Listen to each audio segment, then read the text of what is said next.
Hello मित्रांनो, कशा आहात आपण? आय होप सर्वजण मजेत आहात आणि चांगल्या प्रकारे अभ्यास करतात. आजचा जो आपला व्हिडिओ असणार आहे तो असणार आहे परस्पर संबंध. पण परस्पर संबंधाचे प्रश्न कसे असतील तर अक्षर व अंक हे संयुक्तरित्या कसे प्रश्न विचारले जातात आणि हे परीक्षेमध्ये प्रश्न विचारले जात असतात. हे प्रश्न विचारले जातात कसे आणि त्याची उत्तरे कसे शोधायचे किंवा त्याचे उत्तर कसे द्यायचे याची ट्रिक मी तुम्हाला काय करणार आहे, कशा पद्धतीचे प्रश्न असतात आणि त्याला कशा प्रकारे सोडवल्या जाईल हे तुम्हाला मी आजच्या व्हिडिओमध्ये समजून सांगणार आहे. चॅनलला लाईक, शेअर, सबस्क्राईब करायला विसरू नका. चला तर आता वेळ न गमावता सुरुवात करूया. मग परस्पर संबंध अक्षर अंक संयुक्त असे जर प्रश्न आले तर त्यांना सॉल्व कसं करायचं आहे त्या संदर्भात काय ट्रिक्स आपण काय करणार आहोत तर आजच्या व्हिडिओमध्ये समजून घेणार आहोत. सर्वप्रथम बघा, तुम्हाला मी सांगितलेलं आहे की परीक्षा कशात गेलात सर्वप्रथम तुम्हाला काय करायचं आहे तर हे ABCD तुम्हाला लिहून घ्यायचं आहे झेड पर्यंत. बघा मी सर्व लिहून घेतलेलं आहे A to Z. त्यानंतर नंबरिंग द्यायची तुम्हाला सरळ, म्हणजे 1 पासून तर 26 पर्यंत नंबरिंग देऊन घ्या. म्हणजे 1 ला A ला A, B ला 2, 3, 4, 5, 6 अशा प्रकारे तुम्हाला Z पर्यंत 26 अल्फाबेट्स त्यामुळे 26 नंबर तुम्हाला द्यायचे आहेत.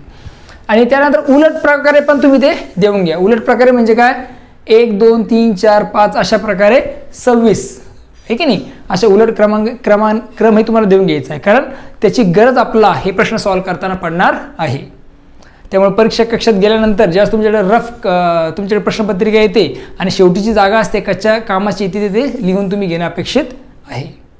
ओके, तर पहिला प्रश्न आहे, मुद्द्याकडे वळूया आपण. आता सर्वप्रथम पहिला प्रश्न दिसतोय आपला E to P. E to P यांचा सहसंबंध दाखवलेला आहे.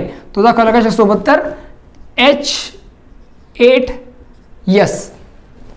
ओके, तर मग तुम्हाला फाइंड आउट करायचं काय सोबत तर तुम्हाला फाइंड आउट करायचं आहे की T5J. मग तिथे लिहितो मी T5J. ओके, यांचा सहसंबंध शोधायचा. ऑप्शन तुमच्या समोर दिलेले आहेत. तर सर्वप्रथम आपण बघूया हे जे काही अंक आहे त्याचा सहसंबंध बघूया. 2 आणि 8चा काय संबंध आहे. आता यासाठी आणखीन एक गरज तुम्हाला जी आहे ती आहे कशाची तर तुम्हाला काय माहीत असणं गरजेचे, वर्ग माहीत असणं गरजेचे. 1 ते 50 पर्यंत मी सांगतोय, 50 पर्यंत इंटेन्शनल तुम्हाला मी सांगतोय. 1 पासून 50 पर्यंत वर्ग तुम्हाला माहीत असणं गरजेचे. त्याच्यावर एक सुद्धा व्हिडिओ मी बनवलेला आहे वर्ग. ओके, त्यामुळे सर्व वर्ग तुम्हाला मी सांगितले ते तुम्ही पाठ करू शकता, लर्न करून ठेवा. 1 ते 30 पर्यंत किंवा 50 पर्यंत गेले तर खूप चांगली गोष्ट आहे. 1 ते 30 पर्यंत तुम्हाला घन माहीत असणं अपेक्षित आहे. म्हणजे एखादी शंका आहे 1 पासून 30 पर्यंतची त्याची तुम्हाला घन अपेक्षित माहीत असणं अपेक्षित आहे, कारण मोस्टली तशा प्रकारचे प्रश्न येतात. मग यामध्ये 2चा जर तुम्ही घन केला, 2चा घन जो आहे तो आहे 8. म्हणजे 2 गुणिले 2 गुणिले 2, 2 2 4, 4 2 8. मग आपल्याला इथे काय करायला लागेल, 5चा घन करावं लागेल. म्हणजे 5 गुणिले 5 गुणिले 5 तो काय येईल, 5 5 25, 25 1600 म्हणजे 125. म्हणजे पहिला आपल्याला जागा जी आहे ती कळालेली आहे. 5चा क्यूब जो असतो किंवा मग घन जो असतो तो असतो 125. म्हणजे आपल्याला काय करायचं आहे, राहिलेले 2 जे ऑप्शन आहे, एक दुसरा आणि चौथा, याच्यावर तुम्हाला फोकस करायचं, कारण आपला या 5चा जी जोडी असेल ती आपल्याला इथे मिळालेली आहे. आता हे 1 आणि 3 हे तर काय होत आहेत तर रेसमधून बाहेर होत आहेत सहसंबंधाच्या. आता E आणि H आणि P आणि Sचा काय संबंध आहे तो समजून घेऊया. E आणि H, आता E कुठे आहे, E आहे इथे आणि H आहे इथे. म्हणजे इथे काय झालं आहे, F आणि G सोडून दिलं आहे आणि H आलेलं आहे. म्हणजे इथे लिहू आपण काय सोडून दिलेलं आहे, 2 अल्फाबेट सोडून दिलेले आहेत. ते म्हणजे कुठले तर F आणि G. तशा प्रकारचा संबंध खाली एक बघूया. P आणि S मध्ये काय सहसंबंध आहे. P आणि S यामध्ये पण 2 अल्फाबेट सोडून दिलेले आहेत. ते म्हणजे कुठलं तर Q आणि R. मग अशा प्रकारे इथे आपण ते करून बघूया. T नंतर 2 अल्फाबेट सोडून देऊया. U आणि V सोडून दिलं, U आणि V सोडून दिलं, आपल्याला मिळतं आहे W. U आणि V सोडून दिलं आपल्याला मिळतं W. आणि J नंतर काय करूया, पुन्हा 2 अल्फाबेट सोडून देऊया. मग J नंतर 2 अल्फाबेट सोडून दिले तर 2 अल्फाबेट आहे K आणि L. म्हणजे आपल्याला मिळतं इथे M. मग आपल्याकडे आन्सर मिळालेला आपला W125M. हे एक ऑप्शन, सेकंड ऑप्शन आहे. म्हणजे सेकंड हे जे काय ते करेक्ट ऑप्शन असणार आहे. आन्सर आपल्याला मिळतंय W125M. अशा प्रकारे तुम्ही मांडणी करून घेत चला, म्हणजे तुमचं बरंचसं काम तिथे कमी होतं. ओके, त्यानंतर पुढचं एक्झाम्पल बघूया. इथे काय अशा प्रकारचे सहसंबंधाचे प्रश्न येतील अशातला प्रकार नाही. हा एक प्रकार झाला की तिथे हे लॉजिक वापरून इथे सॉल्व्ह केले गेलेलं आहे. दुसऱ्या ठिकाणी दुसऱ्या प्रकारचं लॉजिक असू शकतं. सेकंड एक्झाम्पलमध्ये काय लॉजिक दिलेलं आहे ते समजून घेऊया. H9K N, आता H9K सहसंबंध बघा, HN 9चा 81 आणि Kचा Q. तर आपल्याला फाइंड आउट करायचं आहे C7J. 9चा 81 सोबत संबंध आहे. 9चा वर्ग हा 81 असतो, म्हणजे 7चा वर्ग काही इथे 49 तुम्हाला लिहावं लागेल. 9 गुणिले 9 9 9 81. ओके. H आणि N चा काय संबंध आहे? H आणि N चा संबंध बघा. H आणि N 1 2 3 4 5 अल्फाबेट सोडून दिलेले आहेत, म्हणजे 5 अल्फाबेट सोडून N आलेले आहे. पुन्हा बघा, H नंतर 5 alphabet I J K L M 5 alphabet सोडून N आलेले आहे. K नंतर 5 अल्फाबेट सोडून Q आला पाहिजेत, म्हणजे सहसंबंध बरोबर आहे. K नंतर 5 अल्फाबेट सोडलेले बघूया Q साठी. 1 2 3 4 5 सोडून दिले बरोबर, म्हणजे 5 अल्फाबेट सोडून हे सगळे अंक आलेले आहेत, म्हणजे 5चा फरक आपल्याला दिसून येतो सगळ्या दोन याच्यामध्ये. आणि हे तर वर्गच आहे, 9चा वर्गच आहे, त्यामुळे आपण 7चा वर्ग लिहिलं आहे. ओके. सी नंतर 5 अल्फाबेट सोडून कुठला येतोय ते बघा. 1 2 3 4 5 तो येतोय I, म्हणजे सी बरोबर I. ओके. I49. जे नंतर आपल्याला काय करायचे, पुन्हा 5 अल्फाबेट सोडून द्यायचे. जे नंतर 5 अल्फाबेट सोडले तर 1 2 3 4 5 म्हणजे P येत आहे, म्हणजे I49P हे त्याचा आन्सर असणार आहे. तर हे ऑप्शन आहे का बघा, I49P, म्हणजे पुन्हा सेकंड आपला आन्सर दिसून येत आहे. समजलंय? इथे आपण बघितलं 2चा फरक होता, इथे 5चा फरक आहे समोर जाणारा. बरेचसे रिव्हर्स पण फरक विचारले जाऊ शकतात, त्याचे एक्झाम्पल असतील तर बघूया आपण. बघा आता तिसऱ्या उदाहरणात दिलेले काय आहे ते सर्वप्रथम समजून घेऊया. तर अगोदर लिहून घेतो मी जी कंडिशन दिलेली आहे त्यामध्ये. सर्वप्रथम दिलेलं बघा Q26T याचा सहसंबंध जो आहे तो आहे 10A7 सोबत, आणि तुम्हाला फाइंड आउट करायचं आहे P4G याचं आन्सर. आता तुम्ही लक्षपूर्वक बघून घ्या. मी तुम्हाला सांगितलं की उलट आणि सुलट क्रमांक देऊन घ्यायचे आहेत. तर Q कुठे आहे सर्वप्रथम बघूया. ओके. Q तुम्हाला दिसेल की इथे आहे. Qचा जो उलट क्रमाने जर काउंट केलं तुम्ही तेव्हा आहे 10 नंबरला, म्हणजे Q बरोबर काय लिहिले 10 आहे. Qचा उलट क्रमांक लिहिलेला आहे. ओके. त्यानंतर 26 अंक दिलेला आहे. 26 अंक जर बघितला तुम्ही, 26 रिलेशन दाखवलं A सोबत, आणि ईच्यात जर बघितलं तुम्ही तर 26 नंबरला जे आहे ते काय तर A दिलेलं आहे. म्हणजे उलट नंबरिंग जर केलं तर 26 नंबरला काय असतं A असतं. टी उलट क्रमाने बघितलं तर टी येतो 7 नंबरला. उलट सुलट प्रश्न विचारले जाऊ शकतात, तुम्हाला मी पहिल्यांदा बोललो होतो त्याप्रमाणे आहे. मग पी जर उलट क्रमाने बघितलं तर पी किती नंबरला येतोय, तो येतो 11 नंबरला. चेक करा. ओके. पी काय येतोय तर 11 नंबरला येतोय. 4 नंबरला उलट क्रमाने कुठला अल्फाबेट आहे तर 4 नंबरला उलट क्रमाने आहे W. मग इथं आपल्याला लिहावं लागेल W. जी उलट क्रमाने किती नंबरला आहे, जी आहे 20 नंबरला, म्हणजे आपल्याला जे आन्सर मिळतंय ते मिळतंय 11W20, म्हणजे आन्सर असणार आहे 11W20. ऑप्शन दिलेलं आहे का 11W20चं, तर दिलेलं नंबर 4ला, म्हणजे हे नंबर 4चा आन्सर असणार आहे. अशा प्रकारे उदाहरणं सॉल्व्ह केले जाऊ शकतात. आणखीन काही एक्झाम्पल्स बघूया जेणेकरून तुम्हाला आणखीन चांगल्या प्रकारे ही कन्सेप्ट काय होईल तर क्लिअर होईल. की आपण एक्झाम्पल बघत आहोत. तर नंबर 4चं एक्झाम्पल दिले बघा, E4J. आता E4J यांचा सहसंबंध दाखवलेला आहे कशासोबत, K4P. तुम्हाला फाइंड आउट करायचं आहे R4Wचा काय संबंध असणार आहे. ईचा K सोबत काय संबंध आहे, 4च दिलं, म्हणजे आपण इथे ॲज इट इज घेणार आहोत. 4चा 4 संबंध ऑप्शनमध्ये सगळ्या ठिकाणी 4च दिलेले, त्यामुळे ते बरोबर येते. ईचा K सोबत काय संबंध आहे तो समजून घेऊया. ई आणि K यात फरक आहे 5 अल्फाबेटचा, 1 2 3 4 5. ओके. जे आणि P मध्ये फरक 5 अल्फाबेटचा आहे का, 1 2 3 4 5.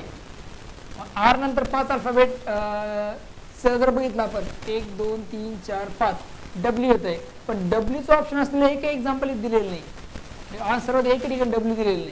मग अशा ठिकाणी जरा प्रॉब्लेम होतोय आपला. मग आपल्याला काय करावं लागेल, समजून घ्यावा लागेल प्रश्न की इथे तर Wचं एकही दिलेलं नाही आर नंतर येणाऱ्या 5व्या नंबरचं. ओके, त्यावेळेस आपल्याला काय करायचं तर ई आणि जेचा संबंध आपण फाइंड आउट करायचा आहे. म्हणजे ई आणि जेचा काय संबंध आहे, तो संबंध इथे आर चा डब्ल्यूचा आहे का तो फाइंड आउट करूया. मग ई आणि जेचा काय संबंध आहे तर बघा, ई आणि जे मध्ये तुम्हाला संबंध दिसेल काय तर 1 2 3 4 4 अल्फाबेट सोडून जे आलेलं आहे. मग सेम आरचा आणि डब्ल्यूचा सेम संबंध आहे का, तो आपल्याला फाइंड आउट करावा लागेल. आर एंड डब्ल्यू, आर नंतर डब्ल्यू, 1 2 3 4 बरोबर, म्हणजे इथे 4चा संबंध आहे, इथे 4चा संबंध आहे. के आणि पी मध्ये पण 4चा संबंध असणं अपेक्षित आहे. के आणि पी, के नंतर पी, 1 2 3 4 याच्यामध्ये सुद्धा 4चा संबंध आहे. मग आता आपल्याला डायरेक्टली वळावं लागेल कशाकडे, ऑप्शनकडे. ऑप्शन नंबर 1 बघा, एन आणि एस मध्ये 4चा संबंध आहे का बघा, एन आणि एस, 1 2 3 4, एन आणि एस मध्ये 4चा संबंध आपल्याला दिसतोय, त्यामुळे पहिल्या नंबरचा आन्सर बरोबर आहे. तरी पण नाही म्हणून पुढचे तुम्ही 1 2 चेक करून बघा, एन आणि आर मध्ये 4चा संबंध आहे का, 1 2 3 नाहीये. एम आणि क्यू मध्ये 4चा संबंध आहे का, 4 अल्फाबेटचा, 1 2 3 नाहीये. टी आणि एक्स मध्ये आहे का, 1 2 3 नाहीये. म्हणजे जे पहिलं आहे तेच आन्सर काय तर योग्य आहे, बरोबर आहे. अशा प्रकारचा प्रश्न येऊ शकतो, हे लक्षात घ्या. ओके, इथे जर बरोबर 5-5चे संबंध दाखवले पण इथे जर ते ऑप्शनच दिलेले नाही, मग त्यावेळेस तुम्हाला अशा प्रकारच्या ट्रिक्स सुद्धा वापराव्या लागणार आहेत. अंडरस्टँड. आता 4YS संबंध आहे यांचा कशासोबत, 65CW सोबत. मग आपल्याला फाइंड आउट करायचं आहे काय, 6HR चं काय आन्सर असू शकतं. मग आता 4 आणि 64चा काय सहसंबंध आहे तर बघा, 4चा क्यूब असतो. 4चा क्यूब म्हणजे काय तर 4चा घन, 4चा घन म्हणजे किती असणार आहे तर 64. मी तुम्हाला सांगितलं की क्यूब आणि वर्ग तुमचे पाठ असणे अपेक्षित आहे. 4 चौक 16, 16 चौक 64. आणि या 64 मध्ये काय केलं, 1 ऍड केला त्यांनी. 64 मध्ये 1 ऍड केला, काय झाले तर 65. मग आपण तेच करणार आहोत कशासाठी, 6 साठी. म्हणजे 6चा क्यूब जर केला, 6चा क्यूब जर केला, 6 गुणिले 6 गुणिले 6, 6 6 36 गुणिले 6, आणि याचा क्यूब येतोय किती तर 6 6 36, 6 4 3, 6 3 18, 19 20 21, 216 प्लस 1 बरोबर 217. म्हणजे आपल्याला जी पहिली रिकाम जागा मिळते ती मिळते 217. ओके, आता आपलं काय करायला, याचे सहसंबंध शोधायला लागतील. आता इथे खाली 217चे ऑप्शन्स आहेत का, 2 ऑप्शन्स आहेत 217चे. एक म्हणजे कुठला आहे तर हा आहे, आणि दुसरा कुठला आहे तर हा आहे. हे डबल लिहिले गेलेले. ओके, एक दुसरा नंबर 4चा 217चा, हे दोन्ही तर रेसमधून आउट झालेले आहेत. कारण 1 ॲड केला आहे, क्यूबमध्ये 1 ॲड केलेला आहे, तर 4च्या क्यूबमध्ये 1 ॲड केला 65 झाले, 6च्या क्यूबमध्ये ॲड केला 217 झालेले आहेत. ओके, आता आपण या YSCW यांच्या रिलेशनकडे. YSCW, वाय आणि सीचं काय रिलेशन आहे, वाय आणि सीचं रिलेशन बघा, 1 अल्फाबेट सोडला, 2 3 अल्फाबेट सोडले तर सी येत आहे. यस नंतर 3 अल्फाबेट सोडून आहे का डब्ल्यू, यस नंतर 3 अल्फाबेट सोडून 1 2 3, म्हणजे याच्यामध्ये जो गॅप आहे तो कितीचा आहे तर 3 प्लसचा आहे. मग तुम्हाला तोच इथं वापरायचं आहे. एच नंतर 3 अल्फाबेट सोडून कुठला अल्फाबेट येतोय, एच नंतर 3, 1 2 3, म्हणजे यल येतोय. इथे येईल यल आपल्याला मिळालेला आहे. आर नंतर 3 अल्फाबेट सोडा, 1 2 3 आपल्याला मिळतंय व्ही, म्हणजे इथे येतंय व्ही. 217 LV हे त्याचं आन्सर असणार आहे. 217 LV आपल्याला इथे जागा मिळून जाते, हे त्याचं आन्सर असणार आहे. बऱ्याच वेळेस काय तर क्यूब किंवा वर्ग यामध्ये 1 ॲड किंवा 1 मायनस अशा प्रकारचे प्रश्न परीक्षेमध्ये येऊ शकतात. ओके, त्यामुळे त्यासाठी तुम्ही प्रिपेअर राहणं अपेक्षित आहे. पुढचा प्रश्न आहे तो K9G लिहितो इथं. K9G याचा संबंध दाखवला त्यांनी E72A, आणि आपल्याला फाइंड आउट करायचं काय, Q13I बरोबर काय. मग इथे जर संबंध बघितला तुम्ही तर तुम्हाला दिसून आता सर्वप्रथम अंकाचा बघूया. तुमची इच्छा, तुम्ही हे सुरू करू शकता, हे सुरू करू शकता, अडचण नाही.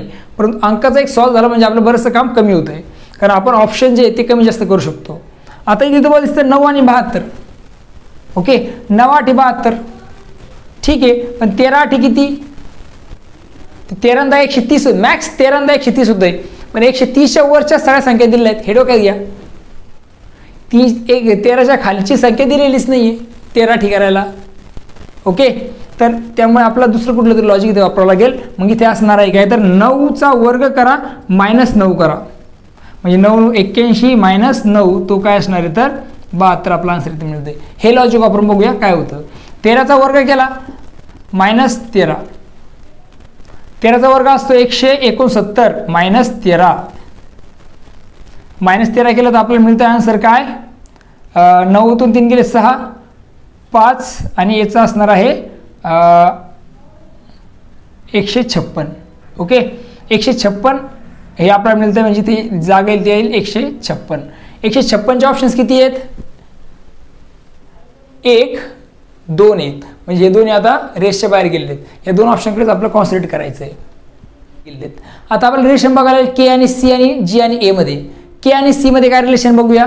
के आणि ई मध्ये 1 2 3 4 5 5 अल्फाबेट सोडून दिलेले आहेत, उलट क्रमाने, म्हणजे -5 इथे दिसून येतं. तोच जी आणि ए चा -5 आहे का बघा, जी आणि ए 1 2 3 4 5, म्हणजे हे पण -5 आहे. तर इथं हाच रिलेशन तुम्हाला इथे वापरावं लागेल. क्यू मध्ये -5 या, क्यू मधून -5 केलं तर 1 2 3 4 5, मी इथं आपल्याला मिळेल के. आणि आय मध्ये -5 केले, आय मधून -5 1 2 3 4 5 म्हणजे सी. के 156C आहे का, के 156C दिसतोय का, यस तो आहे, तो म्हणजे पहिल्या नंबरचा. तर हे त्याचा आन्सर असणार आहे. आय होप तुम्हाला हे कळलेलं आहे की परस्पर संबंधामध्ये अक्षर व अंक संयुक्तरित्या कसे प्रश्न विचारले जातात आणि त्याला सॉल्व्ह कसं करायचं, त्या वेगवेगळ्या प्रकारच्या ट्रिकही तुम्हाला मी सांगितलेल्या आहे. तुमच्या काही अडचणी असतील, काही समस्या असतील तर मला कमेंट सेक्शनमध्ये सांगायला विसरू नका. चॅनलला लाईक शेअर आणि सबस्क्राईब करायला विसरू नका.